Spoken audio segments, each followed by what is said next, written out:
Shalom royalty, it's Ellie here, and it is raining right now. It's a very pretty, very, very soft rain. I look like a weather lady. And today we're having light showers here in Tennessee. And so what you can expect for the rest of the week is light showers for the next 5 days. Okay. Well, it's supposed to rain for the next 5 days, so they could be taken care of. I don't have to pour any water. Plus, I have like a bucket where I collect some rainwater. So, yeah, anyway. I just wanted to say, like, I'm really proud of my dad. So, what he has done today, he had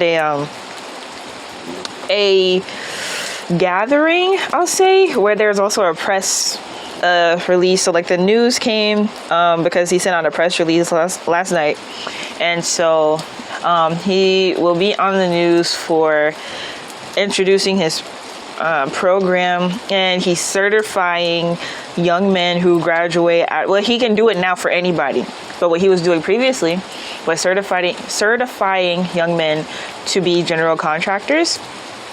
So he's working at a high school, working with the students to train them on construction, and he'll be able to give them their certificates and stuff. And now he's signed up not with just the school, but also the United States Department of Labor, to where he can now certify people under his own business. And so I'm really proud of him. You know, the news came out and stuff. I did filming and taking and pictures and stuff for him independently. So whatever footage they put on the news, I don't know, but it's already on his social media pages.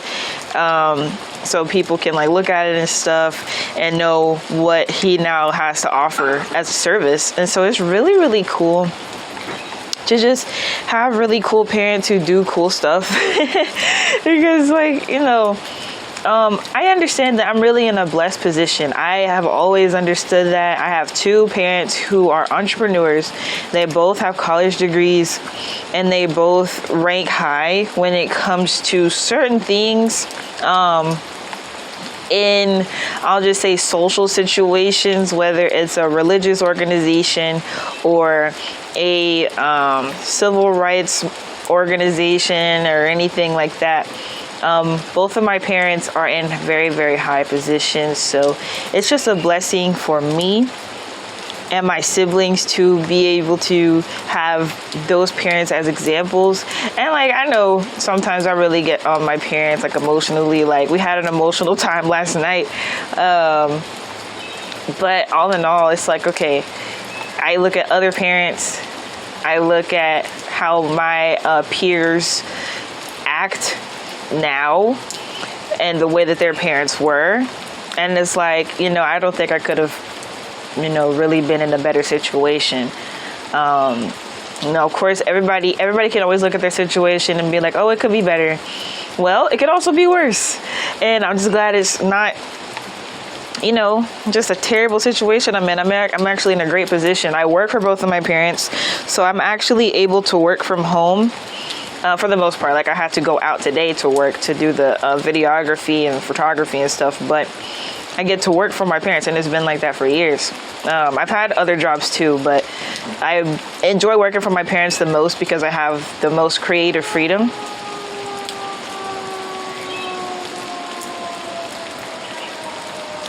I don't know what the heck that is, but, you know, why am I saying this? Well, if we remember, of course, God is the Father, but also remember this: Jesus had a natural father too. His father was Joseph, who was a carpenter. It is very important, and they always emphasize that, the fact that he's a carpenter. It is very important to remember that our parents here on earth have a lot of influence on who we are as people and how we develop. So, of course, with God, Abba, being the Father, we still have to respect and honor our parents. I understand, man. I understand not everybody has Mary and Joseph as parents. I get it. Some of y'all, you know, I have a situation going on in my family right now where both of the parents committed suicide, and there are special needs children being passed around from family member to family member for them to be able to live. And it's just stressful on everybody. So I get it. Not every parent is the best parent. And before they committed suicide, they did drugs, like heavy drugs. So it's, some parents, they are criminals. They do illegal activity for their livelihood. Some people could be, quote unquote, living good, but you don't know how many drugs they got to slang. You don't know how many weapons they have to sell without, registering them or anything. You don't know how many cars they have to steal so they can flip them. You don't know. You don't know. Just because somebody's taking care of their kids doesn't mean that they're doing things legally, doesn't mean they're doing things the right way. Whereas I'm blessed, both of my parents do things the right way. They both can go to the government and ask for loans. Like they're able to get their PPP loans and stuff without being tracked for fraud. People are really doing that. They're really stealing PPP loan money and then getting locked up for it. It's so wild what people are doing today. And these are people's parents. It's just the saddest thing. I get it, with parents that are like my age. I'm a parent. I'm in my early 20s. So I expect my peers to do irresponsible things. But when you get up into you 40s, 50s, and even 60s, and folks still doing messy mess, it's like, wow, So it's just, I have a lot of appreciation for the parents that I was blessed with. I can tell that my parents are going to be the best grandparents ever. I didn't grow up really with my grandparents. My grandfather, my mom's father, he was the only grandparent I had on her side, and he passed away a few years ago. My dad's stepfather was here for a short time while I was alive. And my great-grandmother on my dad's side and my great-grandfather, they were here for a while, but my great-grandmother died 2 years ago. So, and she was really old. She couldn't talk like that. So I didn't really have my grandparents growing up.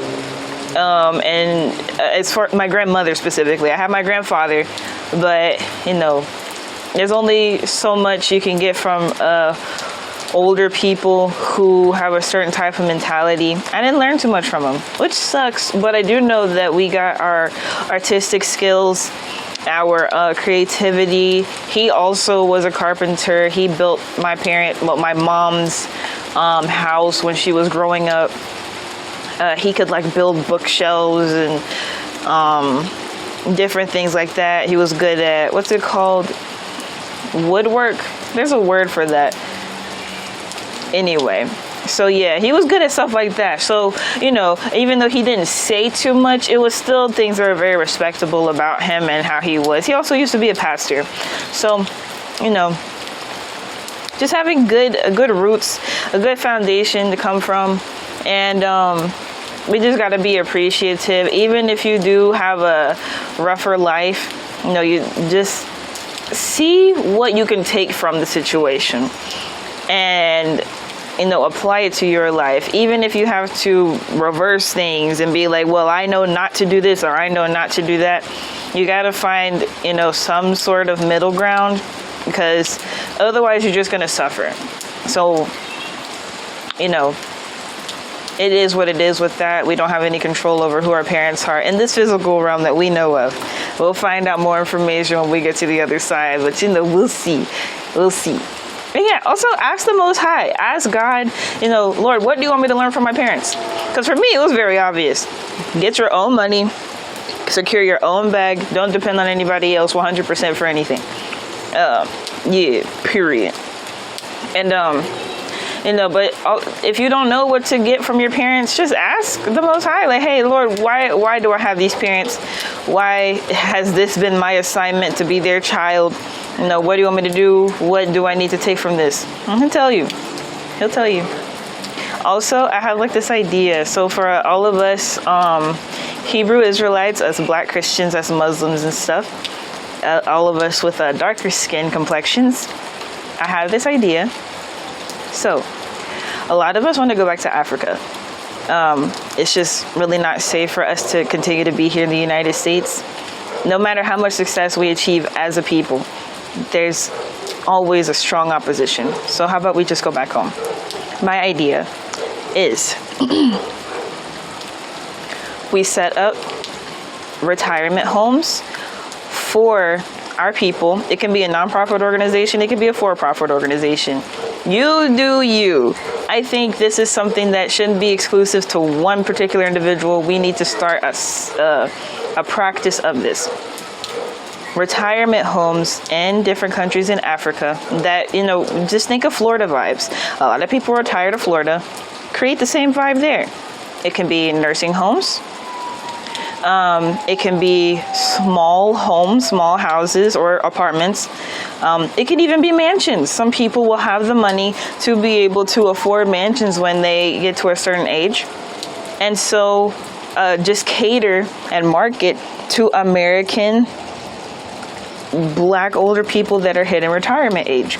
Because I was talking to my mom about it, and automatically this was what I expected from other people. I didn't know she would have this same type of mindset, but I brought it up, retiring in Africa. She was like, well, I hope it's not an impoverished area. And I was like, yeah, see, this is the problem.